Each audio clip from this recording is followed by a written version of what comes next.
Hello friends, welcome to savage point. நான் உங்கள் ஏஸ்கர். So கல்கி 2898 AD படத்தோட ஓடிடி ரிலீஸ் ஃபைனலி நடந்துருச்சு. 2 ஓடிடி பிளாட்ஃபார்மில் ரிலீஸ் ஆயிருக்கு. நெட்ஃப்ளிக்ஸில் வந்து பார்த்தீங்கன்னா ஹிந்தி டப்பிங் ரிலீஸ் பண்ணியிருக்காங்க. அமேசான் ப்ரைமில் வந்து மற்ற ரீஜனல் லாங்குவேஜஸோட டப்பிங்லாம் இருக்குது. இந்த படத்தை பற்றி ஆல்ரெடி அந்த படம் ரிலீஸ் ஆன டைம்லேயே வந்து பார்த்தீங்கன்னா review, origin video, post credits explanation, நாங்கள் அந்த படத்தில் அப்போ நோட்டீஸ் பண்ண ஒரு சில டீட்டெயில்ஸ் இதெல்லாத்தையும் வச்சு நிறைய வீடியோஸ் போட்டிருக்கோம். அதுக்கான தனி பிளேலிஸ்ட்டே இருக்குது, மறக்காமல் செக் பண்ணி பாருங்கள். இந்த வீடியோவில் வந்து பார்த்தீங்கன்னா இன்னும் டீட்டெயிலாக கல்கி படத்தில் கண்டுபிடிச்ச முக்கியமான ஹிடன் டீடைல்ஸ்லாம் என்னன்னு தான் இன்னைக்கு இந்த வீடியோலாம் பார்க்க போறோம். சரி, வாங்க நம்ம வீடியோக்குள்ள போகலாம்.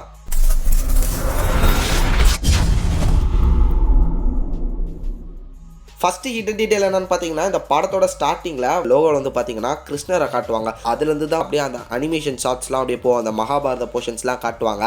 அந்த லோகோவில் ஸ்டார்டிங்கில் அந்த காட்டிருக்கக்கூடிய அந்த கிருஷ்ணர் வந்து வேற யாரும் இல்லை, இப்போ நம்ம பார்க்குறோம்ல ஜூனியர் என்டிஆர். ஸோ அவரோட தாத்தா சீனியர் என்டிஆர். அவர் அந்த காலத்தில் பழைய படத்தில் வந்து பார்த்தீங்கன்னா மாயா பஜார் அப்படின்ற படத்தில் வந்து அவர் கிருஷ்ணராக பண்ணியிருப்பாரு. அந்த ஒரு கேரக்டரோட அந்த ஒரு விஷயத்தை தான் வந்து பார்த்தீங்கன்னா இவங்க இங்கே லோகோ வச்சிருக்காங்க. இது வந்து தெலுங்கு பீப்புள்ஸ்க்கு வந்து கண்டிப்பாக புரியும். இதை நீங்கள் நிறைய பேர் நோட்டீஸ் பண்ணிருக்க மாட்டீங்கன்றது காரணத்துக்காக பாயிண்ட் அவுட் பண்ணி சொல்றேன். அடுத்து ரெண்டாவது கிருஷ்ணரும் நம்ம அஸ்வத்தாமாவும் பேசிக்கக்கூடிய அந்த ஷார்ட். ஸ்டார்டிங்கில் அஸ்வத்தாமாவை தள்ளி விட்டுட்டு அவரோட நெற்றியில் இருக்கக்கூடிய கல் எடுக்கிறதுக்கு முன்னாடி கிருஷ்ணர் இந்த மாதிரி ஒரு விஷயத்த சொல்லுவார். உனக்கு நான் வந்து சாவு கொடுக்க மாட்டேன், அது வந்து உனக்கு ஒரு விடுதலை, அது தண்டனை கிடையாது. உனக்கு ஒரு தண்டனைனா இது மாதிரி கலியுகம் வரை நீ இருக்கணும், அதுதான் உனக்கான தண்டனைன்றத அந்த ஒரு விஷயத்த சொல்லிட்டு களி பிறக்க போகிறான். அவன் வந்து அந்த ஒரு காலத்தில் என்னோட பவர்ஃபுல்லாக போயிருப்பான், என்னை கொல்றதுக்கு வருவான். அங்கே என்னோட பிறப்பை நீ தான் வந்து நடத்தணும், அந்த இடத்துல நீ வந்து என்னை காப்பாற்றுறதுக்காக போராடுவ அப்படின்ற மாதிரி சொல்லியிருப்பார். கிட்டத்தட்ட அந்த விஷயங்கள்லாம் இங்கே நடந்துகிட்டு இருக்கு இப்போ கலியுகத்தில். இப்போ வரையும் சுப்ரீம் யாஷ்கினை வந்து கலி அரக்கன்றதை வந்து மென்ஷன் பண்ணலை. ஒரு விதத்தில் ஒற்றுமை வந்து இவங்க ரெண்டு பேருக்கும் இருக்கு. பட் இவருக்கு அந்த ப்ராப்பராக கலின்ற அந்த ஒரு நேம் வருமா வராதா அப்படின்றதெல்லாம் நம்ம பார்ட் 2 ஃபிலிமில் தான் பார்க்கணும். பட் இங்கே அவர் கிட்டத்தட்ட சொன்னது வந்து பார்த்தீங்கன்னா நடந்துச்சு. கிருஷ்ணர் என்ன சொன்னாரோ இப்படி தான் நடக்கணும் அவருக்கு தெரியும்ல. அவர் சொன்ன விஷயங்கள் இப்போ இங்கே கரெக்டாக நடந்துகிட்டு இருக்கு. நடக்கிற மாதிரி கரெக்டாக அந்த ஈவெண்ட் வந்து பாயிண்ட் அவுட் பண்ணியிருக்காங்க.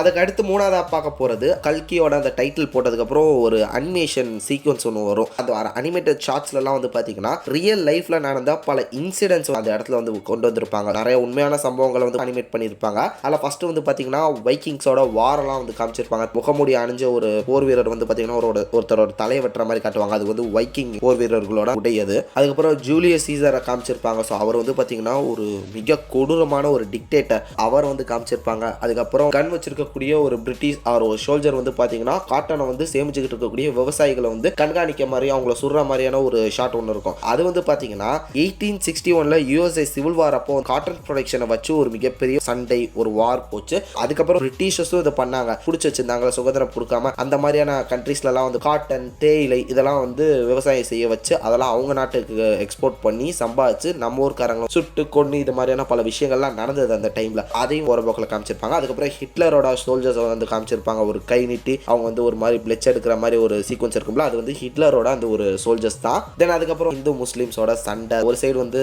பள்ளிவாசல் இருக்கும், இன்னொரு பக்கம் வந்து கோயில் இருக்கும். அந்த ஒரு அனிமேஷன்ல இது எல்லாத்தையுமே டிசைன் பண்ணியிருப்பாங்க. அடுத்து நம்ம நாலாவதாக பார்க்க போகிறது எண்ட் ஆஃப் த அனிமேஷன் சீக்வன்ஸில் வந்து பார்த்தீங்கன்னா எல்லா நாட்டோட கொடிகளும் சுப்ரீம் யாஸ்கினோட காம்ப்ளெக்ஸ் அந்த ஒரு சிம்பிள் முன்னாடி வந்து பார்த்தீங்கன்னா அப்படி தலை வணங்குற மாதிரி அந்த கொடிகள்லாம் அப்படியே கீழே விழுந்து எந்த நாட்டோட கொடியும் இல்லாமல் எந்த நாட்டோட ரூல்ஸ் அண்ட் ரெகுலேஷன்ஸ் இல்லாமல் எல்லாமே ஒருத்தரோட கைக்கு வந்துருச்சு. அதுதான் வந்து பார்த்தீங்கன்னா சுப்ரீம் யாஸ்கின். அது வந்து காம்ப்ளெக்ஸ் அப்படின்ற மாதிரி அந்த ஒரு விஷயத்தை வந்து காமிச்சிருப்பாங்க. தென் இது மட்டும் இல்லாமல் காம்ப்ளெக்ஸாக கட்டடம் விதமாக எப்படி கட்டினாங்கன்ற மாதிரியான ஒரு சின்ன அனிமேட்டட் ஷாட்டே அந்த ஒரு எண்ட் ஆஃப் போர்ஷனில் வந்து லைட்டாக காமிச்சிருப்பாங்க.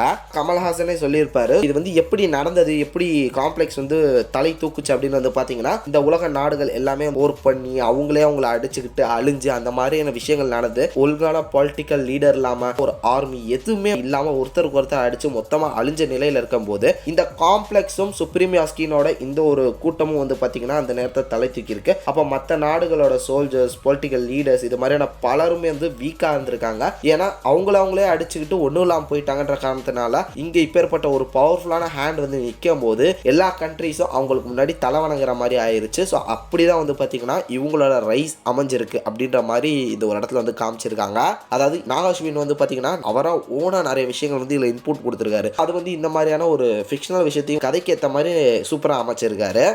நம்ம அஞ்சாவதா பார்க்க போகிற ஹிடன் டீட்டெயில் என்னன்னு பார்த்தீங்கன்னா, ரெபல்ஸ்லாம் ஃபஸ்ட்டு ஒரு இடத்துல மீட் பண்ணுவாங்க. ஒரு அண்டர் கிரவுண்ட் மாதிரியான ஒரு இடம். அங்கே கடவுள் பிறக்க போகிறாரா அப்படின்றத வந்து அஸ்வத்தாமாவோட ஸ்டோனை வச்சு செக் பண்ணி பார்ப்பாங்க நம்ம முர்லால் தாக்கூரோட வைத்தியக்கிட்ட வச்சு. பட் அங்கே அந்த கருவில் வந்து கடவுள் இல்லை அப்படின்ற ஒரு விஷயம்லாம் தெரிய வரும்ல. அந்த இடத்துல வந்து ரெபல்ஸ் ஆர்மி அந்த சோல்ஜர்ஸ்லாம் வரும்போது அந்த ஒரு ஷார்ட்டில் ஒரு இடத்த வந்து காஷி லூப் அப்படின்னு போட்டிருக்கோம். காஷி லூப்னா உங்களுக்கு புரியுதா? Hyper loop, world's fastest train அப்படின்னு சொல்லிட்டு இந்த ஒரு கான்செப்ட் வந்து கூடிய சீக்கிரம் உலகத்தில் வந்து வரப்போகுது. மெட்ரோ, புல்லட் ட்ரெயின் இதெல்லாம் வந்து ஃபாஸ்டஸ்ட் விஷயங்களே இது வந்து முறியடிச்சிடும். ஹைப்பர் லூப்ன்றது அவ்வளோ ஃபாஸ்டான ஒரு ட்ரெயின் அப்படின்ற மாதிரிலாம் இப்போ போயிட்டு இருக்கு. இது வந்து ஃபியூச்சரிஸ்டிக்கான ஒரு டைம்லைன்ல நடக்குதுன்ற காரணத்தினால அப்படிப்பட்ட ஒரு விஷயம் இருந்தது. அது வந்து மக்களோட நடைமுறையில் இருந்தது அப்படின்ற மாதிரி காமிச்சிருக்காங்கன்னு நான் நினைக்கிறேன். ஏன்னா அவங்க இருக்கக்கூடிய இடம் வந்து காசி தானே. அப்போ காசியில் இருக்கக்கூடிய லூப்புன்றனால வந்து காசி லூப் அந்த ட்ரெயின் இந்த மாதிரிலாம் ஓடிட்டு இருந்தது. பட் இப்போ அது மொத்தமாக சுப்ரீம் மாஸ்கினோட கைகள் இந்த உலகம் வந்துருச்சுன்ற காரணத்தினால ட்ரெயின் அந்த மாதிரியான விஷயங்கள்லாம் அபேண்டடாக இருக்கு. ஸோ அதை ஒரு சில ரெபல்ஸ் யூஸ் பண்ணிட்டு இருக்காங்க. அந்த மாதிரி இந்த இடத்துல காமிச்சிருக்காங்கன்னு நான் நினைக்கிறேன்.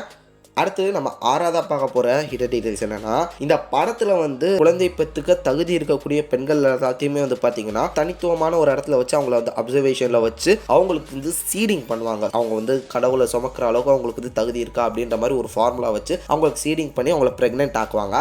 அந்த ஒரு ஃபார்முலா என்ன, அது எப்படி, ஏன்னா ஒரு 3-4 மாதம் கூட இவங்களால தாங்க முடியல, குழந்தைலாம் கலைஞ்சு போயிருது அப்படின்னு சொல்லிட்டு அந்த சயின்டிஸ்ட் வந்து கேட்க போயிருப்பாரு. ஸோ அவர் வந்து கொல்லவும் போயிருப்பாரு. பட் இந்த ஒரு விஷயத்தை முன் வச்சிருப்பாரு. அந்த ஃபார்முலா தான் என்ன அப்படின்னு கேட்கும்போது அந்த இடத்துல கூட வந்து பார்த்தீங்கன்னா கமல்ஹாசன் வந்து சொல்லுவாரு, இதுக்கான ஃபார்முலா என்னன்னு கேட்டல, ஹியூமன்ஸோட ஒரு மிகப்பெரிய மேனுஃபேக்சரிங் டிஃபெக்ட் என்னன்னா உங்களை திருத்தவே முடியாது, நீங்க இப்படிதான் அப்படின்ற மாதிரி ஒரு விஷயத்தை கூட வந்து பார்த்தீங்கன்னா அந்த டைலாக்ல சொல்லியிருப்பாரு. இந்த ஒரு ஃபார்முலால என்ன இருக்குன்னு கேட்டல, டிஃபெக்ட்டுக்கான சொல்யூஷன் இதுல இருக்கு அப்படின்னு சொல்லிட்டு அவரோட கண்ணில் இருக்கக்கூடிய கண்ணீர் அவர் வாயில போடுவார். இந்த இடத்துல வந்து என்ன மாதிரி நம்ம வந்து இதை புரிஞ்சுக்க முடியுதுன்னா, கமல்ஹாசனோட பிளட்ல இருந்து தான், அவரோட ஒரு டிஎன்ஏல இருந்து தான் வந்து பார்த்தீங்கன்னா இந்த சீடிங்கான ஒரு ஃபார்முலா வந்து அமைக்கப்பட்டிருக்கு அப்படின்னு நான் நினைக்கிறேன். அப்படி என்ன இருக்கு அந்த ஃபார்முலால அப்படின்னு கேட்டிங்கன்னா, காட் லெவல்ல ஒரு பவர் கொடுக்கக்கூடிய ஒரு விஷயத்துக்கு ஒரு பவர் கொடுக்கக்கூடிய ஒரு விஷயம். அதை வந்து நார்மல் ஹியூமன்ஸோட உடம்புல அது ஏற்றும் போது அது அவங்களோட உடம்பு தாங்காது. அதை தான் வந்து பார்த்தீங்கன்னா இங்கே இந்த டாக்டர் வந்து துடிச்சு சாகிற மாதிரியும் 3-4 மாசத்துலேயே கரு களையிற மாதிரி ஒரு சில இடங்கள்லாம் அமைச்சிருக்காங்க. அதில் வந்து அந்த ஃபார்முலாவை சக்ஸஸ்ஃபுல்லாக பெற்றுக்கிற அளவுக்கு கொண்டு போனது வந்து பார்த்தீங்கன்னா சுமதி தான். அடுத்து நம்ம 7ஆவதா பார்க்க போகிறது, பைரவாவோட கையில் வந்து ஒரு டாட்டூ போட்டிருப்பாரு. அதில் ஒரு சிம்பிள் இருக்கும். அந்த சிம்பிள் வந்து பார்த்தீங்கன்னா வைக்கிங்ஸோட வாக்நாட் அப்படின்னு சொல்லக்கூடிய ஒரு சிம்பிள். இது வந்து போரில் வந்து பெருமை அடைஞ்ச ஒரு மரணம் கொண்டிருப்பாங்களே வீரர்கள், தி க்ளோரியஸ் ஆஃப் டெத் அப்படின்னு சொல்லக்கூடிய ஒரு அர்த்தத்துக்கு அடையாளமாக இந்த ஒரு சிம்பிள் இருக்கு. பிரபாஸ்ன்ற ஒரு பைரவா வெர்ஷன் வந்து பார்த்தீங்கன்னா இதுக்கு முன்னாடி கர்ணனா இருந்திருப்பாரு. அவரோட ரீஇன்கார்னேஷன் தான் பைரவா. அப்படி பார்க்கும்போது முன்னாடி வந்து ஒரு பெருமையான ஒரு க்ளோரியஸான ஒரு டெத் அடைஞ்சிருக்காது அப்படின்றத வந்து பார்த்தீங்கன்னா இந்த மாதிரியான ஒரு சில இடங்கள் இந்த மாதிரி லைட்டாக ஃபோர் ஷேடாக பண்ணிட்டு இருந்திருக்காங்க. ஆல்ரெடி ஜோசியம் பார்க்கறதுல வந்து கர்ணனை ஃபோர் ஷேடாக பண்ணியிருப்பாங்க. அதுக்கப்புறம் அந்த ஒரு தேர் சக்கரத்தை தாங்கி பிடிச்சி அதில் ஃபோர் ஷேடாக பண்ணியிருப்பாங்க. இந்த மாதிரி டாட்டூலேருந்து எல்லாத்தையுமே இவர் வந்து கர்ணர் தான் அப்படின்றத வந்து ஃபோர் ஷேடாக பண்ணிட்டு தான் இருந்திருக்காரு டேரக்டர். அடுத்து நம்ம 8ஆவதா பார்க்க போகிற ஹிடன் டீட்டெயில் என்னன்னு வந்து பார்த்தீங்கன்னா, சுப்ரீம் யாஸ்கினோட முதுகில் நிறைய கேபிள்ஸ்லாம் தொங்கிட்டு இருக்கும். தண்ணிக்கு மேலே மிதந்துக்கிட்டு இருப்பாரு. அவர் முதுகில் நிறைய கேபிள்ஸ்லாம் இருக்கும். அது என்னது, இவருக்கு எப்படி பவர் சோர்ஸ் கிடைக்குது, இது மாதிரிலாம் நம்ம நிறைய பேர் யோசிச்சுட்டு இருப்போம்ல. அப்படியே இதுக்கு ஆப்போசிட்ல வந்து பார்த்தீங்கன்னா காம்ப்ளெக்ஸ்க்கு வந்து பவர் சோர்ஸ் கிடைக்கிறதுக்காக ராக்ஸி அண்ட் பைரவா இவங்களாம் வந்து ஒரு சேம்பர் போவாங்க. அவங்க வந்து ஏதோ ஒரு கேப்சியூலை எடுத்து அப்புறம் புது கேப்சியூலை மாற்றுற மாதிரி காமிச்சிருப்பாங்க. அவங்க நிற்கக்கூடிய இடங்கள்லாம் ஒரே தண்ணியாக இருக்கும். அந்த தண்ணியெல்லாம் ஒரு இடத்துல போய் விழும். அந்த இடத்துல நடுவில் வந்து பார்த்தீங்கன்னா ஒரு ஃபயர் மாதிரியான ஒரு விஷயம் இருக்கும். அது கிட்டத்தட்ட ஒரு நியூக்ளியர் ரியாக்டர் மாதிரின்னு வச்சுக்கலாமே. இந்த தண்ணியெல்லாம் போய் அது கூல் டவுன் பண்ணி அந்த பவர் சோர்ஸை வந்து உருவாக்கிட்டு இருக்கு. இவங்க அந்த கேப்சியூல் வைக்கிறதெல்லாம் ஒரு பேட்டரி மாதிரின்னு சொல்லலாம். இதெல்லாம் வந்து அந்த காம்ப்ளெக்ஸ்க்கு ஒரு மிகப்பெரிய பவர் சோர்ஸாக இருக்கு. சேம் விஷயம் இங்கே சுப்ரீம் யாஸ்கின் இருக்கக்கூடிய அந்த மேலே அவருக்குன்னு ஒரு தனி ஃப்ளோர் மாதிரி ஒன்று இருக்கும். அது கீழே கூட வந்து பார்த்தீங்கன்னா லேசர் பீம் இருக்கும். அந்த ஒரு சேம்பர்லேயுமே வந்து பார்த்தீங்கன்னா இதே மாதிரி பர்சனலாக அவருக்குன்னு பவர் சோர்ஸாக அவர் பண்ணி வச்சிருக்கலாம். தென் நம்ம அடுத்து 9ஆவதா பார்க்க போகிறது, ராக்ஸி வந்து பார்ட் 2ல ஒரு மிகப்பெரிய ரோலே ப்ளே பண்ணுறதுக்கான வாய்ப்புகளும் இருக்குது. ஏன்னா காம்ப்ளெக்ஸில் பவர் சோர்ஸ் கொடுக்கக்கூடிய ஒரு சில விஷயங்களில் இறங்கி வேலை செய்கிறதுக்காக ராக்ஸி வந்து போயிருப்பாங்க. இப்போ ஃப்யூச்சரில் பைரவா வந்து காம்ப்ளெக்ஸ்குள்ளே என்ட்ரி ஆகி ரெபல்ஸோட உள்ளே வந்து அங்கே ஒரு போரில் வந்து சண்டை போடணும் அப்படின்னு வந்து பார்த்தீங்கன்னா அவங்களுக்கு உள்ளே இருந்து ஹெல்ப் பண்ணுறதுக்காக ராக்ஸி இருக்காங்க. பிகாஸ் அவங்களுக்கு வந்து ஸ்டார்டிங்லேயே சொல்லியிருப்பாங்க உங்களுக்கு வந்து 70 நாள் வேலிடிட்டி இருக்குது நீங்கள் இங்கே வேலை செய்கிறதுக்கு அப்படின்ற மாதிரி சொல்லியிருப்பாங்க. அப்படி பார்க்கும்போது இன்னும் 70 நாள் ராக்ஸி அங்கே வேலை செய்யலாம். அப்படின்னு பார்க்கும்போது பைரவாக்கு ஹெல்ப் பண்ணுற விதத்தில் அவங்க அங்கே இருக்காங்க. அப்போ அங்கே இருக்கக்கூடிய முக்கிய பவர் சோர்சஸ் எல்லாத்தையுமே ராக்ஸி ஆஃப் பண்ணாங்கன்னா அப்போ அவங்களுக்கு பவர் சப்ளை கிடைக்காத ஒரு சில விஷயங்கள்ல அவங்க தடுமாறுவாங்க. அது வந்து பைரவாக்கும் ரெபல்ஸ்க்கும் ஒரு விதத்தில் ஹெல்ப்பாக இருக்கும். ஸோ இது வந்து கிளைமேக்ஸில் ஒரு வேலை இப்படி நடந்தால் நல்லா இருக்கும். அடுத்து நம்ம பத்தாவதா பார்க்க போற ஹிடன் டீடைல் என்னன்னா, கவுன்சிலர் பாணி இருக்கார்ல, ஸோ அவரோட கையில ஒரு விதமான ஒரு 8 மோதிரம் போட்டிருப்பாரு. ஸோ அந்த மோதிரத்தை வச்சு தான் வந்து பார்த்தீங்கன்னா அந்த ஹியூமன் மாதிரியா இருக்கக்கூடிய ஒரு ஸ்டாச்சு மேலே வந்து தடவுவார். அது வந்து ஒரு எஸ்கலேட்டர் மாதிரி இவங்களை வந்து தூக்கிட்டு போகும். இந்த ஒரு பவர்ஃபுல்லான ரிங் என்ன அப்படின்னு சொல்லிட்டு படத்தில் மென்ஷன் பண்ணல, பட் அது வந்து பார்த்தீங்கன்னா ஒரு பவர்ஃபுல்லான ரிங் தான். ஏன்னா இந்த படத்தில் காந்தி வில்லு இருக்குல்ல, அதை வந்து அவர் கையை வச்சு தொட போவார். அப்போ அவருக்கு வந்து பார்த்தீங்கன்னா பயங்கரமான ஒரு ஷாக் மாதிரி அடிச்சு அவரை வந்து பறக்க விட்டுருவோம். அப்போ அவரோட கையை பார்த்தீங்கன்னா நல்லா தெரியும். காந்தியத்தோட லைட் வந்து பார்த்தீங்கன்னா ப்ளூ, இவரோட கை வந்து ஃபுல்லி கோல்டன் கலர்ல மாதிரி ஒரு தூக்கி அடிச்சிருக்கும். இதுக்கு அப்புறம் ஒரு சில மிஷினரி ஐட்டம்ஸ்லாம் அந்த ஒரு காந்தியத்தை பிடிக்கும், அதெல்லாம் வந்து பொசுங்கி போயிடும். அதே மாதிரி கை வைக்காத, கை வச்சாலும் நீ செத்துரும் அப்படின்ற மாதிரி சொல்லுவார். ஸோ இவ்வளோ பவர்ஃபுல்லாக இருக்கக்கூடிய காந்தியம் எப்படி இவரோட கையை மட்டும் பேர்ன் பண்ணாமல் விட்டுச்சு அப்படின்னு பார்த்தீங்கன்னா அந்த ரிங்கில் இருக்கக்கூடிய பவர் தான். ஏன்னா அந்த ரிங் வந்து கோல்டன் கலர்ல சுற்றி ஒரு ஷீல்டு மாதிரி உருவாக்கி அந்த ஒரு பவர்ல இருந்து இவரோட கையை காப்பாற்றி இருக்கலாம். தென் இது மட்டும் இல்லாமல் அவரோட ஃபிங்கர்லேயே முன்பகுதிகள் எல்லாமே பிளாக் கலர்ல இருக்கும். ஏன் இது எல்லாம் வந்து பார்த்தீங்கன்னா நிறைய குழப்பங்கள் இருக்கு பாணியை பற்றி. அவரை பற்றி நிறைய விஷயங்கள் வந்து டீட்டெயிலாக சொல்லலை. அவரை பற்றியும் அவரோட ரிங்கை பற்றியும் மேபி பார்ட் 2ல வந்து யாஸ்கினோட அவர் வராருல, ஸோ அதனால அவர் யார், யாஸ்கின் எப்படி வந்தாங்க, இதெல்லாம் அவங்க வந்து ரிவீல் பண்ணுறதுக்கான வாய்ப்புகள் இருக்கு. அடுத்து நம்ம 11ஆவதாக பார்க்க போகிறது, சுமதி மேலே வந்து பார்த்தீங்கன்னா 5 ஸ்டார் ரேட்டிங்கில் பவுண்டி கொடுத்துருப்பாங்க. ஸோ எல்லா பவுண்டி ஹண்டர்ஸும் அவங்களை பிடிக்கிறக்காக வந்துட்டு இருப்பாங்க. அப்போ அவங்க போயிட்டு இருக்கக்கூடிய இடம் வந்து பார்த்தீங்கன்னா ஸ்பேஸ் சென்டர் மாதிரி இருக்கும், ஸ்பேஸ் மெக்கானிசமாகவே இருந்திருக்கும். அது ஒரு என்ட்ரியில் கூட வந்து ஒரு போர்டில் வந்து பார்த்தீங்கன்னா space station new world astronaut அப்படின்ற மாதிரி கூட வந்து போட்டிருப்பாங்க. இது வந்து வேற எதுவும் இல்லை, நம்ம எலான் மஸ்க் வந்து பார்த்தீங்கன்னா மார்ஸுக்கு அனுப்புறதுக்காக ஒரு புது ப்ராஜெக்ட் ஒன்று இப்போ போயிட்டு இருக்குல்ல, அதுக்கான ஒரு ப்ரீ பிளான் ஒரு விஷயத்தை வந்து பார்த்தீங்கன்னா நம்ம பூமியிலே போட்டு மார்ஸ் மாதிரியான ஒரு செட்டப்பை கிரியேட் பண்ணி இங்கே இருக்கக்கூடிய ஆட்களுக்கு வந்து மார்ஸில் எப்படி நடந்துக்கூடாது, அதாவது அவங்க அனுப்ப போகிறவங்களுக்கு வந்து பார்த்தீங்கன்னா ஒரு ப்ராக்டிஸ் ட்ரைனிங் செஷன் கொடுக்கறதுக்கான ஒரு விஷயத்தை இங்கே உருவாக்கி எல்லாம் பண்ணி காமிச்சிருப்பாங்களா, அது மாதிரியான ஒரு போர்ஷனாக அது இருக்கலாம் அப்படின்ற மாதிரி சொல்கிறாங்க. தென் இது மட்டும் இல்லாமல் ஒரு சில இடங்கள்லாம் மஸ்க் அப்படின்னு சொல்லக்கூடிய வேர்டையும் நம்மளால பார்க்க முடியுது. ஸோ எலான் மஸ்க் வந்து பார்த்தீங்கன்னா இந்த படத்தில் நிறைய இடங்களை டீஸ் பண்ணியிருக்காங்க.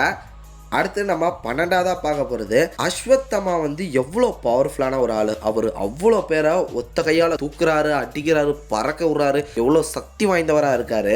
இவர் வந்து பார்த்தீங்கன்னா சுமதியை வந்து காலை வச்சு தாங்கி இறக்கும் போது அவரோட கை இறங்குறதா இருக்கட்டும், இதே மாதிரி கிளைமேக்ஸில் சுமதியோட கையை பிடிக்கும் போது அவங்களோட கையை விடுறதா இருக்கட்டும், இது வந்து ஒரு மாதிரி லாஜிக் மிஸ்டேக்காக இருக்குது. எவ்வளோ பவர்ஃபுல்லான ஆள் இவர், எவ்வளோ பேர் அடிக்கிறாரு. இவங்க ஒரு லேடி, இவங்கள பிடிச்சி கையை பிடிச்சி தாங்க பிடிக்க முடியாதா இவரால், அவங்க காலை வச்சு இறங்க வராங்க, அப்போ இவரோட கை கீழே போகுது, இதை கூட தாங்க முடியாத இவரால் அப்படின்ற மாதிரி நீங்கள் நிறைய பேர் கேட்கலாம். பட் அவங்க வந்து சுமதி மட்டும் இல்லை, அவங்களோட உடம்புக்குள்ளே வந்து பார்த்தீங்கன்னா கல்கி இருக்கார். அவர் வந்து ஒரு காட். அப்படி பார்க்கும்போது அந்த ஒரு இம்பேக்டும் மேபி இருக்கலாம். ஏன்னா அவர் காடுன்னும் போது அஸ்வத்தமாவோட பவர்ஃபுல் அவர் கிட்டத்தட்ட. அப்படி பார்க்கும்போது அந்த ஒரு விஷயத்தை தான் வந்து பார்த்தீங்கன்னா இப்படி நமக்கு டைரக்டர் வந்து காமிக்க ட்ரை பண்ணியிருக்காரு அப்படின்னு நான் நினைக்கிறேன். இதை தாண்டி இந்த படத்தில் இன்னும் நிறைய விஷயங்கள் எனக்கு ரொம்ப பிடிச்சிருந்தது. இன்னொன்று என்னன்னா, இந்த மாதிரி அஸ்வத்தமாட்ட அடி வாங்கினதுக்கு அப்புறம் நம்ம பைரவா வந்து பார்த்தீங்கன்னா டோனி ஸ்டார்க் மாதிரி தான் செஞ்ச தப்புகள் வந்து சரி செஞ்சுக்கிட்டு அவருக்குன்னு ஒரு புது விஷயங்களை உருவாக்குற மாதிரியான ஷாட்ஸ் இதெல்லாம் வந்து பார்த்தீங்கன்னா அப்படியே அதுக்கான இன்ஸ்பைரிங் மாதிரி இருக்கும். தென் இது மட்டும் இல்லாமல் கிளைமேக்ஸில் அஸ்வத்தமா வர்சஸ் அஸ்வத்தமான்ற மாதிரி ஒன்று நடக்கும். நமக்கு வந்து